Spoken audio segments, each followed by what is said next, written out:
Escribe al ángel de la iglesia en Sardis, el que tiene los 7 espíritus de Dios y las 7 estrellas, dice esto: yo conozco tus obras, que tienes nombre de que vives y estás muerto. Sé vigilante y afirma las otras cosas que están por morir, porque no he hallado tus obras perfectas delante de Dios. Acuérdate pues de lo que has recibido y oído, y guárdalo, y arrepiéntete, pues si no velas, vendré sobre ti como ladrón, y no sabrás a qué hora vendré sobre ti.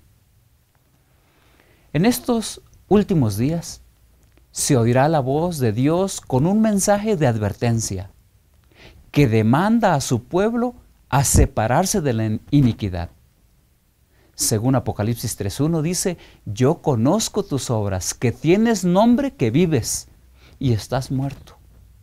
Es una advertencia de amonestación.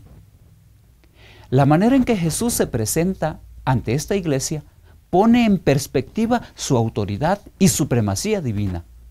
No inicia con elogios para la congregación, ni con análisis de virtudes, sino con expresiones que ponen en evidencia la deteriorada condición espiritual de esta iglesia.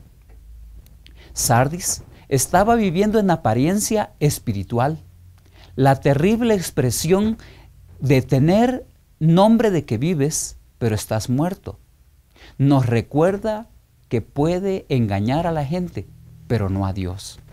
La iglesia de Sardis se caracterizó por la hipocresía. No era lo que pretendía ser. Aunque habían descubierto lo que significaba vivir por la fe en Jesucristo, pero cayeron finalmente. El celo de los creyentes comenzó a disminuir. El amor de Dios, el amor mutuo, decreció. La frialdad penetró en la iglesia. Algunos se olvidaron de la manera maravillosa que habían recibido la verdad unos tras otros. Los viejos portaestandartes cayeron en su puesto. Se habían cansado de las verdades. Algunos intentaron introducir nuevas fases de doctrina más placenteras para muchas gentes, pero en desarmonía con los principios fundamentales del Evangelio. La iglesia de Sardis no solo había recibido la verdad, sino aún la tenía.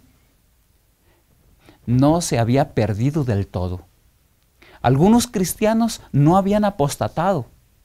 Esto aparece más claramente en el versículo 4, donde dice: tienes unas pocas personas en Sardis que no han manchado sus vestiduras. Es una figura de lenguaje que indica la contaminación moral en la cual había caído la mayor parte de la iglesia. Habían contaminado sus vestiduras. Por otro lado, los que permanecieron fieles son representados como dignos de llevar vestiduras blancas. Estas vestiduras blancas simbolizan la pureza. En el versículo 5 dice: el que venciere será vestido de vestiduras blancas, y no borraré su nombre del libro de la vida, y confesaré su nombre delante de mi Padre y delante de sus ángeles. La promesa, no borraré, le asegura al pecador arrepentido que sus pecados han sido perdonados. Lo reconocerá como un seguidor leal y consagrado. Por otra parte, al que no se arrepiente, su nombre será eliminado del libro de la vida. Dejará de existir su identidad como persona. Ya no tendrá lugar entre los seres creados. La iglesia tenía defectos, necesitaba una reprensión severa y una corrección.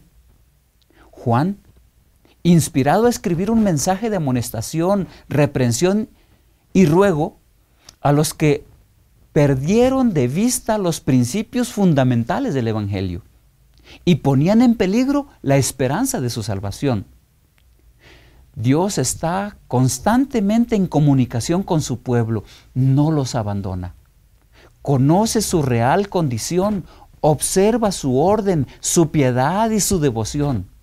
Hoy somos invitados a lavar nuestras ropas en la sangre del Cordero, a vivir los principios del Evangelio siendo cristianos genuinos. La gracia de Dios y el llamado divino nunca llegan tarde. Que el Señor nos bendiga.